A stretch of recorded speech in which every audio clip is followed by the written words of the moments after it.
Jacob Pogue and Brian Delaney, all amazing all-stars. In fact, you guys have all had an impact on me. In the beginning of this thing, I would think, when we think about like a foundation, Brian Delaney, when we start talking about like foundational, I know I want to do something big in symmetry. Even though I had absolutely no experience in insurance, I wanted to come in and set a blaze. I wanted to build something so massive, but the one thing that you guys all taught me is that everything that we want to build, we have to build on some kind of solid foundation. You guys kept telling me over and over and over again, there's a map, there's a system, and you can build something as big as you want, as small as you want. You can change the color of the walls, the curtains, it doesn't matter, but we're not going to build anything on quicksand. So I don't know anyone better to start off when we talk about like giving everyone that's new. If you're brand new looking at us, trying to figure out what that first 90 days, because when you're brand new, that first 90 days is where it's all at. And I don't know anyone better to start us off with the foundational part, like giving everyone new here what that map looks like, than Marlon Faulkner and Chris Cook. So why don't we start off with the 4 cornerstones? Yeah, absolutely. Thank you so much, Ryan. And this is really what got me through when I first got here, because I didn't have a foundation, right? And I didn't have much to hang on to. And so the fact that Symmetry put this in place was just unbelievable. And the first cornerstone is believe in what you're selling, right? And I was talking with Brian Delaney the other night, and we were just going back and forth, and he talked about when his son learned to walk. He said he didn't learn to walk. He went from crawling to running. And he said when belief is there, he said one of the things that he did was he didn't walk, he ran. People that have belief run, right? There's not a lot of fear there. The other thing he talked about was people that have belief. He said he was always on his toes because it wasn't a matter of falling backwards, it was always falling forwards.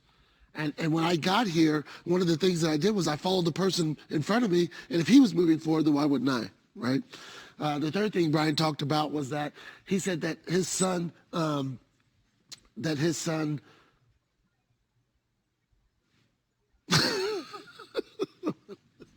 sorry about that.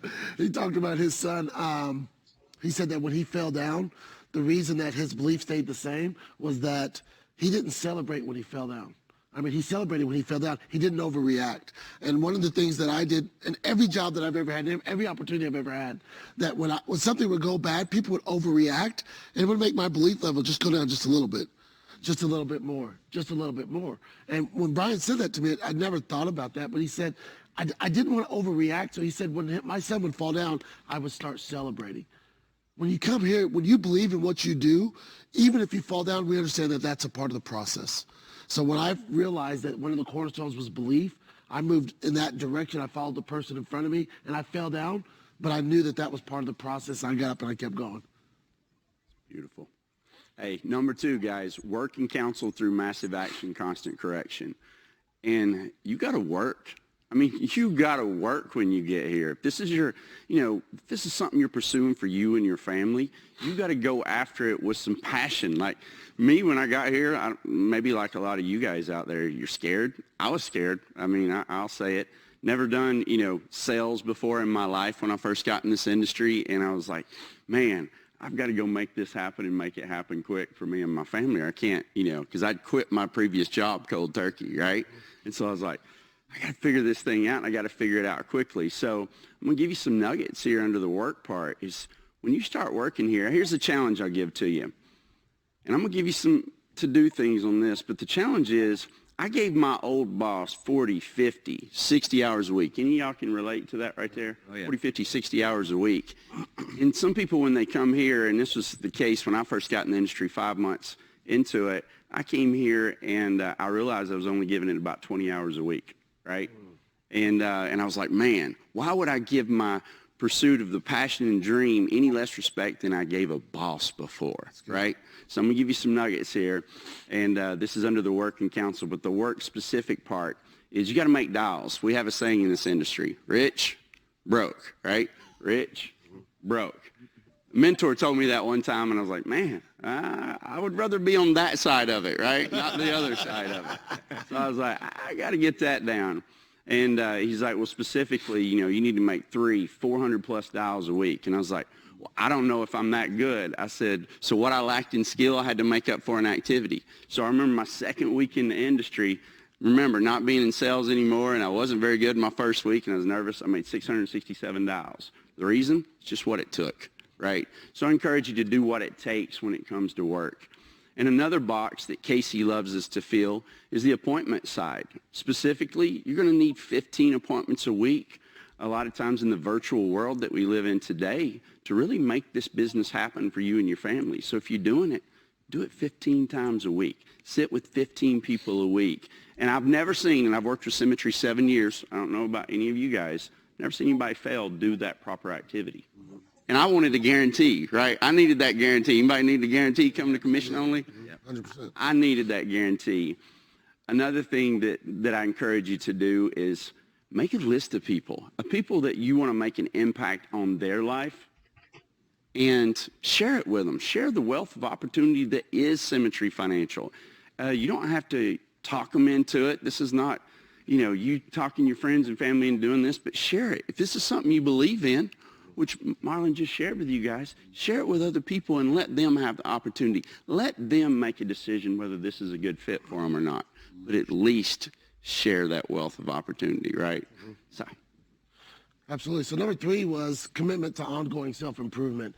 This was one that I really had to take by the horns, because when I got here, I talked about my story earlier. I was homeless. When I came into Symmetry, I was homeless. So not only was I didn't believe in myself, but I'd never really worked on self-improvement. I'd never read a book after high school. Actually, I didn't read a book in high school. Just call it what it is. I'm not going to lie to you guys. Thank you for your honesty. I didn't read a book in high school, but definitely not after high school. And what I realized was when I got here that there were people that were sharper and better, that they could think a little bit different. And so one of the things I started doing, and again, I watched people like Brian Delaney, Jacob Polk, and I got here around the same time, and they had a book of the month. And I remember not reading it and being on my first phone call, and they're talking about this and how silly I felt because I wouldn't take a little bit of time to work on myself. They were not asking me to do something for someone else. They were asking me to do it for me, and I didn't do it. And I'll never forget when John Maxwell came to that conference, and he stood like this, and he just stood there, and he said, everything in life worth having is uphill. And I realized, he said, everyone wants uphill rewards, but they all have downhill habits. When he said that, he was talking to me. So when I got here, the commitment to ongoing self-improvement became really important. So I woke up at 4 o'clock in the morning. I started reading and listening to audios and doing things to improve myself, so much so that one time Jacob Polk and I were at a meeting, and I said, you want to go to breakfast tomorrow? And he said, I'm sorry. He said, I ain't waking up at 4 o'clock in the morning. Jacob, we don't have to go at 4 o'clock in the morning. I work on myself, not that hard. But the changes that came were unbelievable. Not only could I see them, but people that were around me started to notice a difference. Because when someone's working on themselves, whether it's in the gym physically or their mind mentally, you can tell a difference. It takes time to work on yourself, and that's what I did. And the other conversation Brian Delaney and I had, he said, before you can walk here, you got to learn to crawl. And before you can run, you got to learn to walk. But he said, before you can fly, you got to learn to run. But he said, you can't take off here if you have too much baggage. And I said, you know what, Brian? When I came here, I had so much baggage that I couldn't take off. And I think a lot of people in life, they want to fly, and they're looking around wondering why they're crawling. And the only reason is, when I go to the airport later, you can only have so much baggage. Personal development helped me get rid of that baggage. So, hey, interesting. I want to jump in real quick. So, just out of curiosity, how many of you guys had prior insurance experience before you ever getting into Symmetry? 2? Okay. So I know my first conference, Brian, unlicensed. I just got out of a corporate career, 19 years.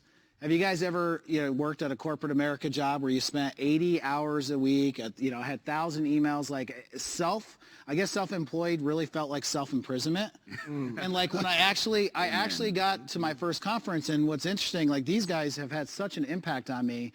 And Marlon, I remember one of your conferences, and when you talked about like belief, you got to believe in what you're selling. I remember one of your conferences, you actually had a military outfit, and I remember you talking about challenges, right? And in fact, it was unbelievable, but it was scary because I know at the same time you're talking about people running either away from fears or running right towards the storm. And, for a guy, for me, where I actually went from my family where our relationships were really strong. We went from seeing each other every day to having no relationships, to two of my brothers only talking, once a year, and then losing my dad, coming into an industry that had absolutely no idea.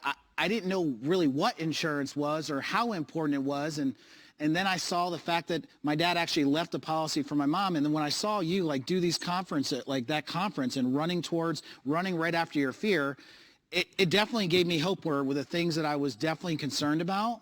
It gave me that strength to push forward. And the same thing with you, Chris. My first conference, I remember you sitting here going through one of these breakouts, and the way that you were calm and going through it. And the first thing I started thinking about is, I don't know if you were really that calm when you first got here, right? I'm thinking to myself, I think you were probably a hot mess like I was when I got into this thing. But what's interesting is that we got all different works of life. So I think to myself, I see people that had restaurant backgrounds and seeing you guys at the top of the company. I see construction company at the top of the company. I've seen doctors and lawyers and people part-time and full-time. And what's crazy about this entire process is if everything's built on these foundational things, like this solid rock foundation, there's nothing better to build on that. So when I think about self-belief, I think about, your work in counsel, I knew that no matter what, if I work towards it, if I work really hard, I know I can achieve amazing things because you guys have all before me shown that. And that was something that I truly admired, and I needed that, being the fact that I came in this broken. So that stuff is absolutely amazing, man. Thanks for the ads on that. And you brought up something that just reminds me, and too, on the working council, the massive action constant correction part. Let your leaders' hindsight be your foresight, right? Ooh, good. It's like, so many times we don't do that, right? Life's too short to learn everything firsthand, right? And so just remember that during that part. Don't just work and go out there and perform an autopsy on your business at the end. Formulate a biopsy during the day with your mentor, right? So, Chris, love that. And before you jump on, so you guys remember, before virtual, when we were going out in people's houses, what was interesting is my first week, and I've had some interesting appointments. I remember it was a 3-hour out appointment, and I remember driving all the way there. I was so excited about it. When I got to the house, there was a bottle of water with a note that said, we appreciate it. This is your bottle of water for the way home. So when you talked about work and counsel so you can imagine my phone call to Rob. It was a nice 3-hour ride home with Rob. Yeah. And so after me talking in my perspective, right, early on, not having the foundational and that work and counsel part nailed down when I was brand new, is that after I was all done, Rob said one thing to me.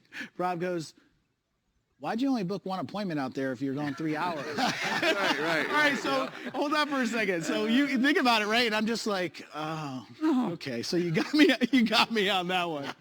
It's one of those, oh man, dang. Yeah, all right. So, okay, sorry. I've had a few of those notes on the doors over the years, right? I think we all have. That's what you go through. Number 4, associate with the right people. A mentor once told me years ago, you are in life where you'll be 5 years from now, except for 2 things. I was like on the edge of my seat. I was like, buddy, you got to give this to me. I'm ready to go.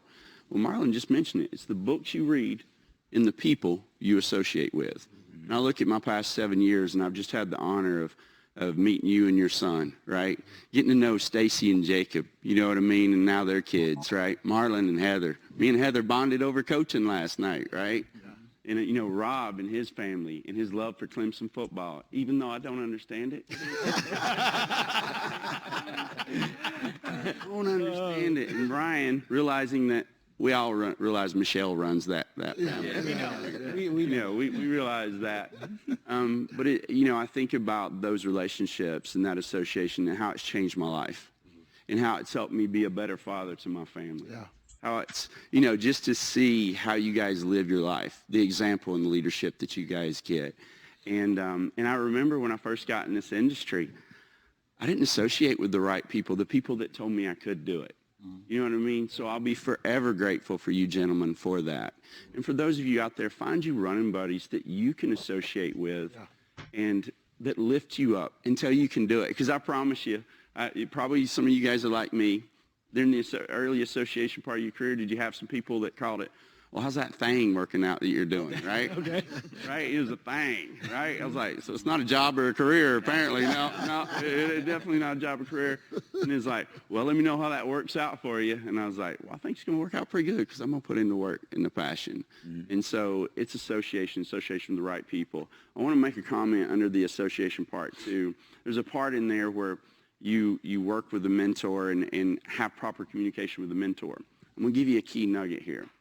Is when you call on your mentor, don't make statements.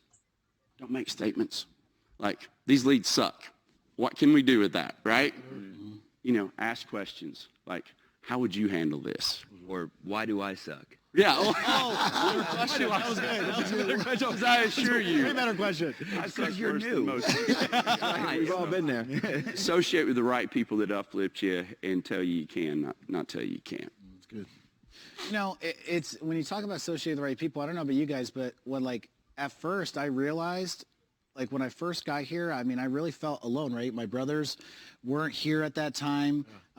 My family certainly didn't understand what I was getting into. And if you think about it, as far as the pecking order, insurance, I didn't wake up in the morning growing up and going, you know what, I can't wait to be an insurance agent. It's not the last thing. It's not the first thing I was thinking of. But when I got here and I actually saw the culture and the people, I realized I wasn't by myself. And that was super important. In fact, that was so important for me because of where I was going through a really tough time.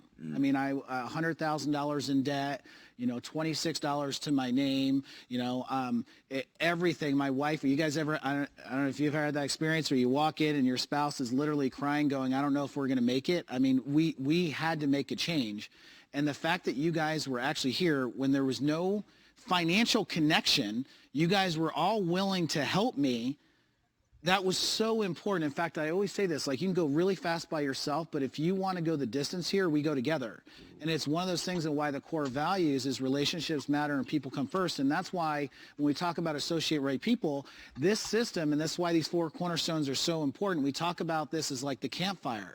Guys, if you stay as close as you can to the campfire, if you believe in what you're selling and you're really having that conversation with your upline and you're working in counsel and you're constantly growing yourself and becoming the better version of we were yesterday, and then we're always associating, you're always going to be warm. And the further that we step away from this solid foundation, the colder we get, don't we? Yeah, absolutely. And if we miss any of those things, it's not considered a solid foundation. So Chris and Marlon, you guys are huge inspirations to me.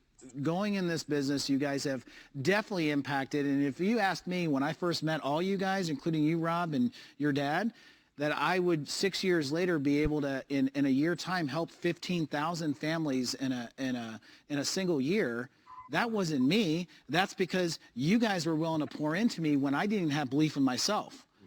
And so for that, I continue. I'm internally grateful for you guys completely. And Rob, now when I look at this 4 cornerstones, and if we had to take like Brian, if we had to take a snippet, if we had to actually sit here and go, okay, if you had to check in a course of a week, if we had to break down what we do daily, right? Mm-hmm. And then we had to sit there and actually have a 4 check mark part, if we want to have an unbelievable week, Rob Puckett, I think I talk about the 4 keys to successful week. I don't think there's anyone better to be able to talk to us about that, buddy. So why don't you talk to us a little bit?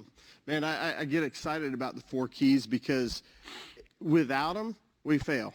I mean, truly believe that. And I think that, in the establishment of Symmetry, it was ingenious that these things were put in place, right? Knowing that we needed all these particular pieces. Right? It's like having a puzzle and it's missing this piece and that piece, and you're putting it all together, and all of a sudden you're like, crap, man, this thing's, I can't finish it, right? And so when we think about the 4 keys, the first thing that's so critical is resources, right? And knowing what's awesome about it is that our business is measurable, right? I mean, we look at it and it's, we can take each individual person's situation and we can measure into what they need, right? So when we look at resources, it's figuring out, hey, what is our spend? What do we need to spend every single week, right? Not like every other week or not like every 3 weeks, right?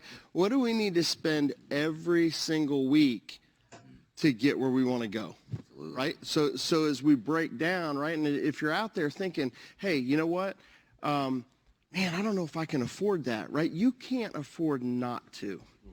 Hey, right? Rob, so when we talked about resources, I want to jump in here because actually that was when I first came into this business, I thought to myself, am I going to have to knock on doors for a living? I didn't want to do that because my idea was, okay, I have to dress in a suit and tie and knock on doors for a living. And I didn't want to do that. And I understood that marketing was so unbelievably important. In any business, if you ever ran a business, marketing is important. But do you have to purchase those resources?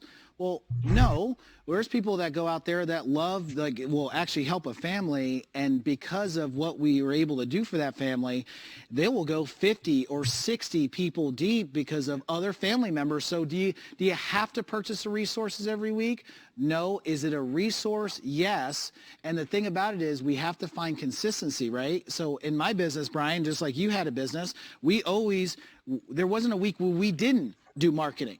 That's right. Because we can predict based on marketing on what our end result was going to be. So I love the fact that resource is so important. I love the fact that I didn't have to knock on doors for a living, and I was able to actually, like Chris is talking about, rich, poor, because I got to be honest, sweating going around a ping pong table. That phone was sitting on the ground quite a long time. Yeah. So I had to figure that out. But that was a whole lot easier for me getting resources than it was trying to go out and find. I was able to spend 90% of my time sitting in front of clients and not 90% of my time prospecting. So that, as far as resources, is absolutely crucial. Go ahead, buddy. Absolutely. So I was thinking as you were talking, right? So when I came into the business, mortgage business collapsed. I'm like I was beyond broke. I was, under the bank, right? It was that bad. And I'm going, okay. So, I had to figure it out, right? And I didn't necessarily have money to put into the leads. I knew I needed to get them, right? Some way I had to get in front of people.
salads, splitting, bread.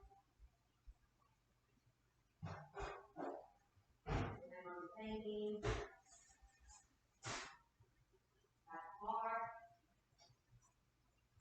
So the guy didn't charge you for the Freon because he told me to come back to him. Do you have to pay for the Freon even if you don't go back there? So he was being nice about that. Well, I was like so surprised when I heard it. Oh, and I bought more watches.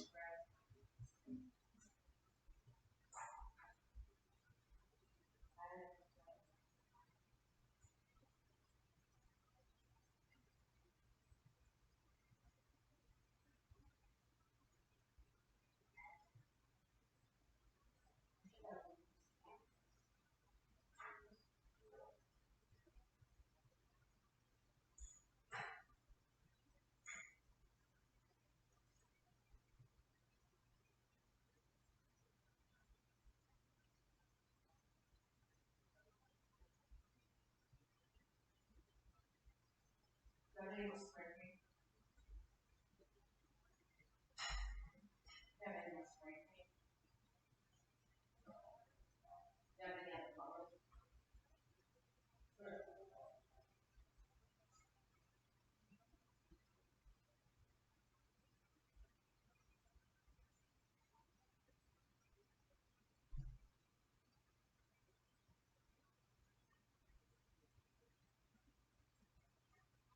So if, let's say they're more expensive than the other guy on Wednesday, we'll find out. And that's Wednesday, do it. Well, $100 which is 3 months. And 10 days. And that would be hard.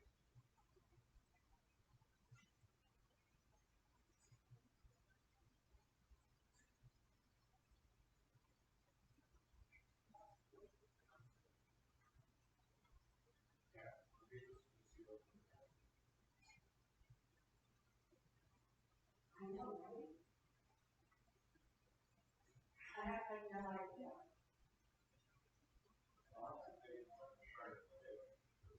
No. Yes, I know. You might go down $100 just to get the top.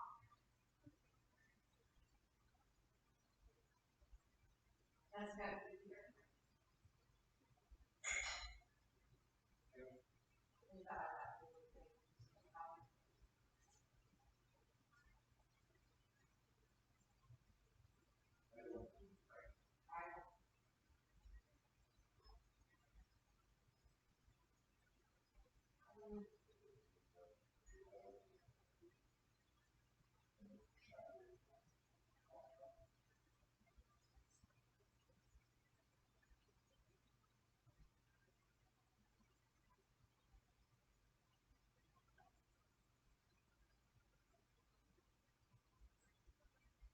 So Stephanie said that it makes sense now about just damage to the lower part of one lung.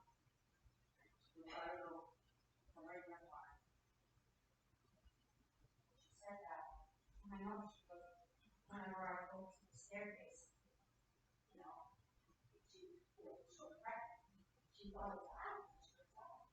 Now it's funny that she gets a little short back. She exercises, but she just passed through it.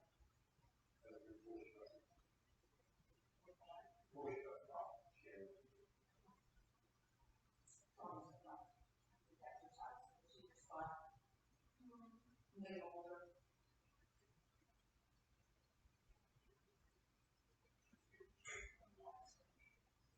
Well, she does have something, but I think something she could live that. That just now she would know why. She gets her pregnant, she never went to therapy for, jobs. Doesn't understand this.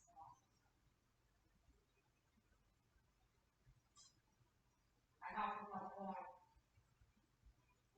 that I'll take out those friends for dinner. They're usually $8.99. The Stouffer's, every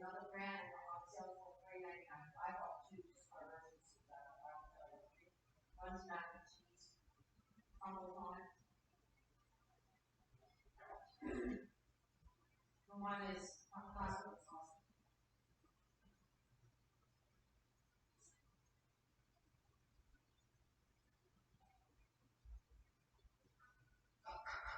Will you pour me a plain glass of water? No ice.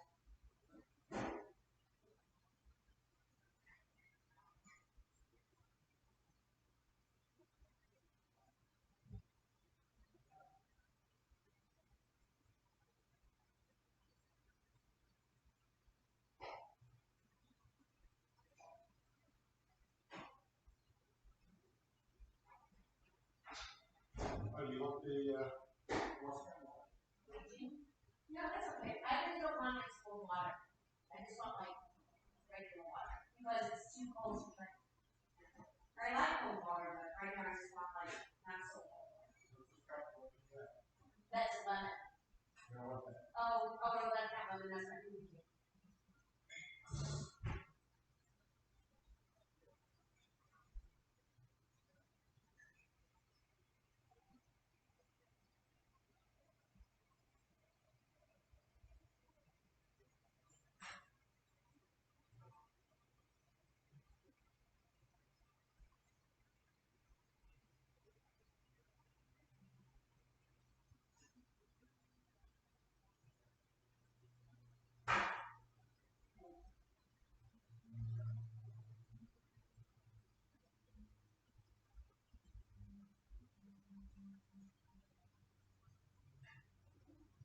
I don't think I'll make those eggs. You guys want your first egg thins, right?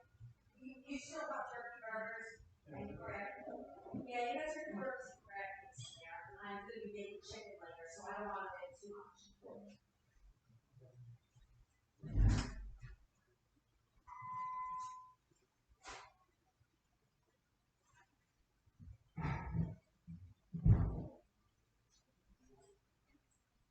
I saw you, you're beeping the one, and I'm like, hey, I'm about to win.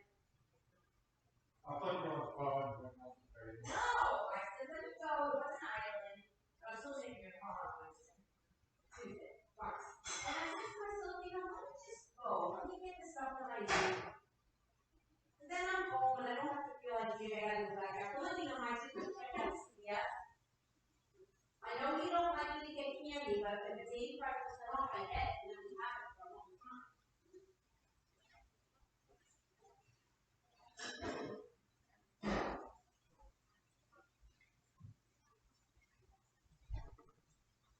Now, have you ever had a pet player?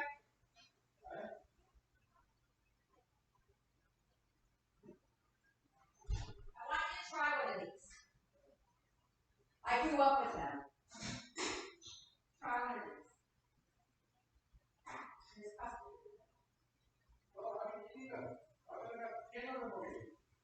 I'm not going to give these to the one. It's a nice bite size. Let me see what's inside. Oh, this is the custard. I'm glad you told me you like these guys because they're good. I'll keep them in the refrigerator. You want it in this refrigerator or that? My mother bought these now.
the chair.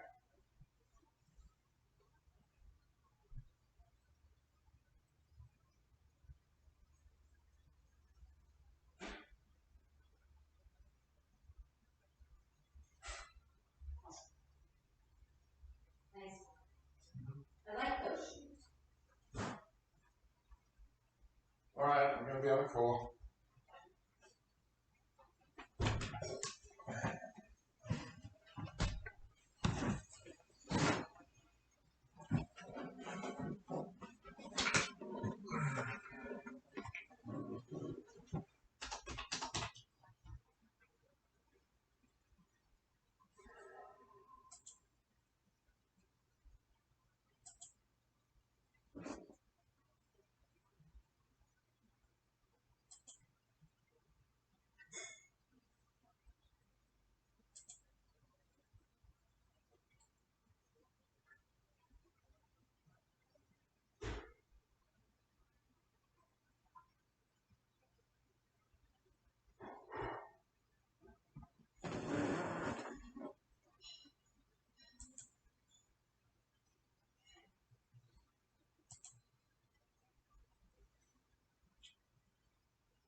An agency owner here with Symmetry, and I have the honor and privilege of hosting a call with a badass, for lack of better words, in this business. Also an agency owner, an incredible builder, incredible friend in the business. She knows this like she does the English language. It just comes so naturally to her. And so her name is Jordan Gillum. And we're going to be breaking down an incredible topic today, but I don't want to steal her thunder. Here's why you should listen to Jordan today. If you're taking notes and maybe you're new, you don't know people's names yet, here's why you should listen. One, if you're not an agency owner, take some notes because she is. Two, if you're a woman in this business and you're getting started and you want some female leadership and guidance, take some notes. Two, if you're struggling to build, you're struggling to turn new writers or new agents into writers, you should listen to her. If you don't know how to write applications, you should, because not only is she building an incredible business with her husband, Jared, she's also writing business left and right. And so I want to introduce Jordan Gillum to the call. You're so sweet. It's hard to start off on Monday wrong when someone calls you a badass in front of thousands of people. So I'm very grateful for this opportunity, and I want to go ahead for me and Elijah and thank founders, thank Symmetry, thank Quility 60. Thank you for all of the challenges that you present to us and the vehicle that you give us, that as long as we just use the resources that you give us, we can get what we want. And I'm so excited about this topic today. And I want to go ahead and also give you guys reasons to listen to Elijah. I mean, you guys have heard from Elijah before. Elijah is also a badass. I would just say beyond that, Elijah is somebody that I look up to. He's 24 years old. He owns his own agency. And how he got to owning his own agency is a lot harder than a lot of us actually have to get to. when we do it by ourselves or if we do it with our spouse. Elijah, he is a top producer. The dude knows how to help a family on the spot. We were on vacation together in Destin, and he helped the family in 20 minutes put a great policy in place for themselves. And I watched the simplicity of what he had done to help those families, get what they want, and then ultimately got what he wanted out of that. And I look up to him. He submitted 280,000 last year in production.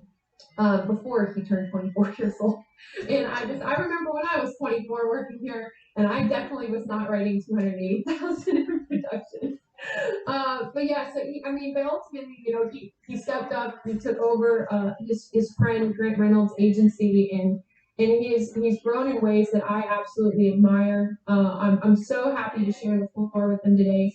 And we're very excited about our topic. Elijah and I were asked to speak on the call, and we were like, what are we going to talk about? And how do we make this as simple as possible so that as you guys come into your week, on a Monday at 12 o'clock, what can we give you guys that will allow for you to get exactly what you want? And we broke it down into 3 simple steps. And so, Elijah, I know you kicked us off. Oh, excuse me. Before we kick off, let me give you some tips on how to take your notes today. If you do have a piece of paper in front of you, which I pray that you do, get your pen and paper, draw a big T. Big T across the top, line down the middle of the paper. On the left side, I want you to put production. On the right side, I want you to put leadership. Because what we're going to do is we're going to give you 3 simple steps today that you can apply to not just your production to get what you want, but also to your leadership techniques to also help your teammates and yourself get what you want today. So Elijah, now I'll pass it to you so you can kick us off on production. Absolutely. So the topic of this call, or the title, if you're taking notes, is Get What You Want with 3 simple steps. And Jordan, when we were talking, I don't know if you came up with the title or I came up with the title, but I thought it'd be funny to kind of come up with something that has a bit of a jingle to it, kind of like those laundry detergent commercials. Like, get these stains out in 4 seconds with this product. Like, the title is Get What You Want with 3 simple steps. So we're going to cap this call in about 15 minutes. We got families to help, dials to make, business to get issued, people to recruit. So we're not going to take up your whole afternoon. But there's 3 steps, and we're going to break these steps down together. But if you're taking notes, on one side of that T, we're going to talk about production. On the other side, we're going to talk about leadership / building. These 3 topics are going to have elements of both. But the first step is put others first. Second step is ask the right questions. Third step is execute. And we'll break these down. So I'll talk a bit about putting others first from a production standpoint, and then Jordan, you're going to break down the leadership side of things. So step 1, you can't get what you want if you put yourself first. Okay? Period. You can't. Like when I was thinking about this, the number 1 core value of Symmetry is relationships matter and people come first. Not let me get to the front of the line and secure the bag for me and my family all by myself. It's relationships matter, people come first. If you approach this business, write this down. If you approach this business with selfish intent, you're going to be left with nothing. Selfish production sucks, okay? You have commission breath. If you go into it trying to upsell somebody, you're not going to get the out. And so selfish intent, you're going to be left with nothing. One of the things that I've heard Brian Delaney talk about that I just love is it's not me, it's we. Mm-hmm. And so Jordan, talk a little about leadership. Absolutely. Well, when putting others first in leadership, I know that sounds rhetorical, but at the same time, when we're designing our goals in leadership, you go out and recruit someone and you're like, all right, I got a running buddy. Your goals aren't their goals. Your goals now become their goals.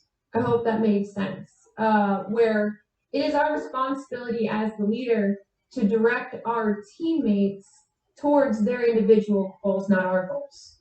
So in another light, when you set your goal as a leader, your goal needs to be helping others get what they want.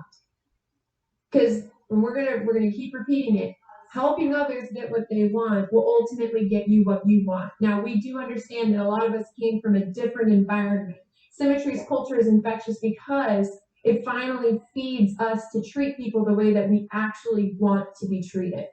And so it is our responsibility as leaders to direct the teams towards their individual goals. which will lead us into our second step. Now, how do you put people first, right? So we've got the mindset right. We know we need to put others first. So Elijah, how do we put people first, starting with production? The way that you put other people first is by asking the right questions. Asking the right questions. I'm going to talk about production. I love production. I also love building, but Jordan's talking about building. So when it comes to production, I can predict pretty much how, like, if you're going to write an application in an appointment and make the sale and protect that family by the types of questions you ask. If I'm listening to an agent dial, I can pretty much predict within the first couple seconds, yeah, they're probably going to book that appointment by the posture they have and the questions they ask. And your posture is often led by the questions you ask. And so if your posture in an appointment is that of commission breath or selfish, or you're coming off like some greased up car salesman, like, you're not going to be asking the right questions because your intent is selfish. And so here's a couple questions that I ask. I would write these down. I don't care what kind of coffee you're drinking. You're probably not going to remember these because I've got 7 questions I'm going to give you guys. These are the questions that I ask that yield me writing a good amount of business and writing multiple apps at home, keeping that PPL high, all that good stuff. So the first one is in reference to dialing. So if you're dialing, this is the question that improves show ratio more than anything. Okay, here's what I ask when I get them on the phone. Most importantly, what was it you were wanting this coverage to do for you and your family? Most importantly, what was it you were wanting this coverage to do for you and your family? You could go down a whole psychological rabbit hole with how that question is selfless and trying to help somebody. But I dare you, if you're not asking that on the phone, start asking that and watch how it sets up your appointments.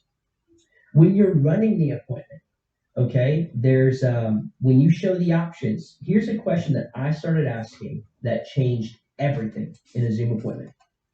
You show the options, I ask, which one fits the need and the budget best for you and your family? Which one fits your need and your budget best? Not which one do you like the most, which one's the coolest, which one's the most affordable. Which one fits your need and your budget best? It's a very pointed, open-ended question. And then the 5 R's. We don't talk about 5 R's enough. And so I'm going to go through the 5 R's very quickly.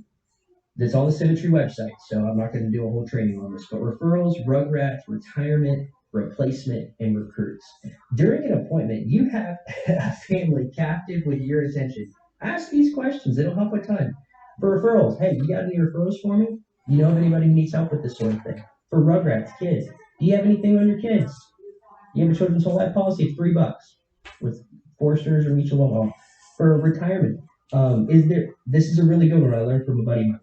Is there anything your family would inherit that could offset the mortgage? You'd be surprised at how many hundreds of thousands of dollars you'll uncover asking that. For replacement, what kind of insurance do you currently have? Figure out what they got. So many people have an accidental death policy, a crap policy through their bank, or an increasing term, and they don't even know it. Replace it. And then for recruits, I stole this from Danny Young. Hey, if I could show you a way to make an extra $500 to $1,000 a month without it affecting your current job, would you be open to that? You can recruit somebody from the kitchen table. So if you ask those 5 questions, it will drastically change your week from a production standpoint. Jordan, what kind of questions do you ask as a leader? Absolutely. And so when you have to put others first when you're designing these questions, right? And so in order to get what you want and help your teammates get what they want, you as the leader, and I'm sorry if you can hear cars going by, it's a beautiful day outside and the windows are open. But I will say you as the leader need to help someone identify what it is that they want. Because a lot of the times when we work for someone else, we're not really given the opportunity to design what do we want. So here's your chance. You get to speak with your teammates today. I don't know who said it first. It was probably Cicely with how creative she is, but the WIIFM radio, what's in it for me? Anytime you speak with your teammates, they're constantly thinking what's in it for them, and they're wondering, why are you asking them this question? So you need to design your questions around helping them not only know what they want, but attain what they want. So I have some questions that I've lined up. One of them, very simple question that you could ask your teammates today to help them get what they want is, what can I help you with? Just a simple question. A lot of the times your people are stuck. If they're not moving, you're stuck. And they're either stuck because they don't know what they need to do, or they're stuck because, you know, that's just this habit that they're in. So what can I help you with? What results have you been getting doing what you're doing? That's a good one. Another question, whenever they have decided what their goals are, when will you hit your goals by? That's not me deciding when I want them to hit their goals. It's them telling you when they want to hit their goals by. Because then you can help and hold them accountable when that date comes. And what do you need from me as the leader to help you accomplish what you want to accomplish today?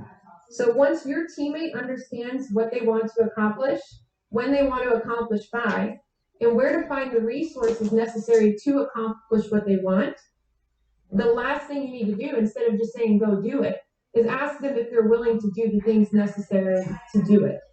Because as a leader, we don't do the things that our teammates need to do to get what they want. They have to go out and do it. Just like taking ownership of what Elijah's saying, you know, if you position these questions around helping your families in the home on the Zoom get what they want, you will inevitably get what you want. So you're taking